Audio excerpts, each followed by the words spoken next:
Thank you, Curtis, real much. You know, I thank you real much for setting this up. Actually, Curtis, knowing you and Beverly could almost make me believe in cloning. In fact, one of the things that is an advantage for people like myself and Curtis in working in this is the type of people that we get to meet, the type of people that we work with, the type of people that are in front of me right now.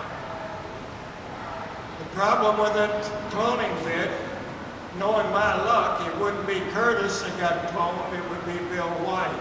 And that we really don't need. I look out at the men in blue in between us and trouble, and I see a face that's missing, one that's not there, who has been there most of the time. Officer Johnson, a big fellow, very friendly, very wonderful guy. Because of him, our sanctuary policy and Bill White, it is nice to know, though, that we made it on the Bill Riley show across this nation.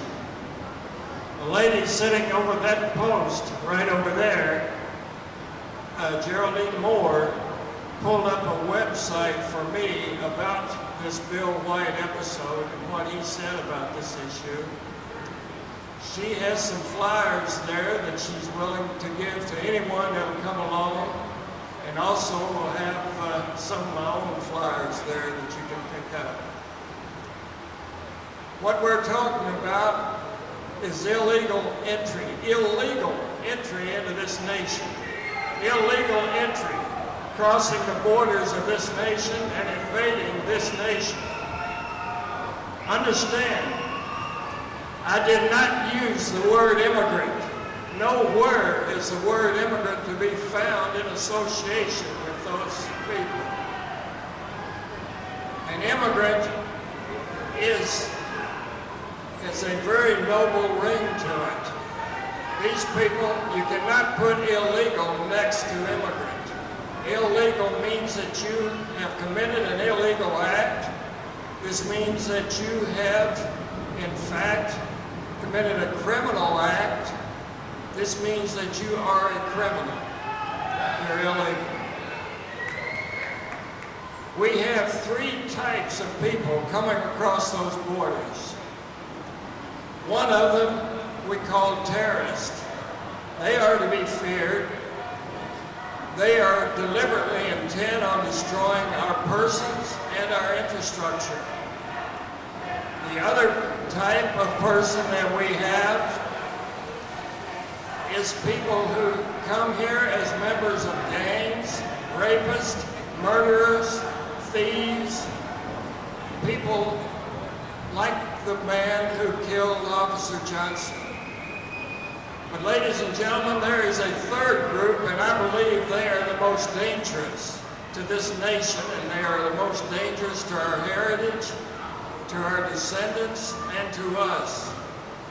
These are the people who come across, honestly, looking for a better life, looking for a way to support their families. Now the problem with this, they come out of a nation that is totally corrupt and has been that way for years. A nation that is corrupt from the top to the bottom. The only thing they can understand is corruption, bribery, and extortion. This is what it comes from. And they are allowed to come into our nation and bring that corruption with it. That corruption will destroy our heritage. It will destroy what we were founded with. Now, for those people, in spite of the fear that I have of them, I can have a certain amount of respect.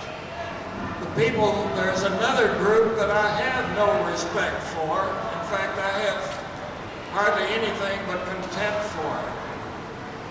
These are those people who hire those individuals that came across that border, contractors, fruit growers, you name them. They hire them in order to take advantage of what those people do not know and use what they call as cheap labor, and don't convince yourself that if they did not hire those individuals, prices would go up to us. An open market competition would take care of that price level. What it does is provide them with cheap labor and a way of putting more money in their pocket and a way of exploiting those people that we come across. They are not with any compassion at all whatsoever. The other group, and I feel the same way, have the same contempt for, are those cheap politicians who provide laws, provide statutes, which make it easy for them to get into our side, to our association, to our nation. Politicians who provide means of these open borders, who don't close those borders, who will not do anything with it. Let me point out something to you. There are politicians and legislators who the very last thing they want is an educated voter. This is why they don't want those people to learn English. They don't want them to be brought in to our society. They want to keep them as followers and drag them down, and at the same time, they drag us down and drag our heritage down. They are not immigrants. It was the immigrants who came to this nation.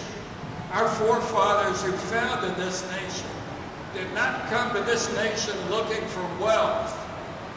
Those people did not set up, did not risk their lives, did not risk their personal, they did not risk the hangman's noose, searching for wealth. They were looking for a thing that we call liberty, a thing that is much more important than wealth. And out of that liberty, the wealth and the prosperity of this nation was derived. The people I've just spoken of came to this nation to plunder that wealth and prosperity. True immigrants did not come to this nation to plunder its wealth. They became to be a part of it. True, they may have been in poverty when they came, but when they came into this nation, they saw something different. My grandfather was one of those immigrants.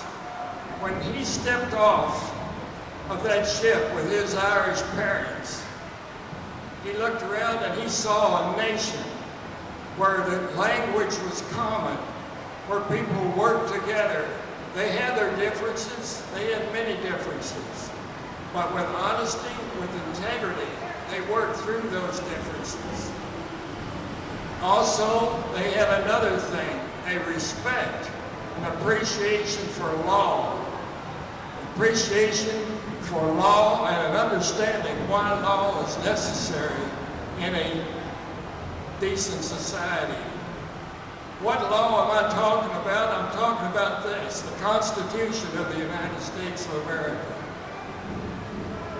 When James Madison penned that Constitution on 4 sheets of paper in longhand with an ink quill, he said, this Constitution does not protect this government, but this Constitution itself is protected by a people whose morals and actions are based upon God, His law, and His 10 Commandments.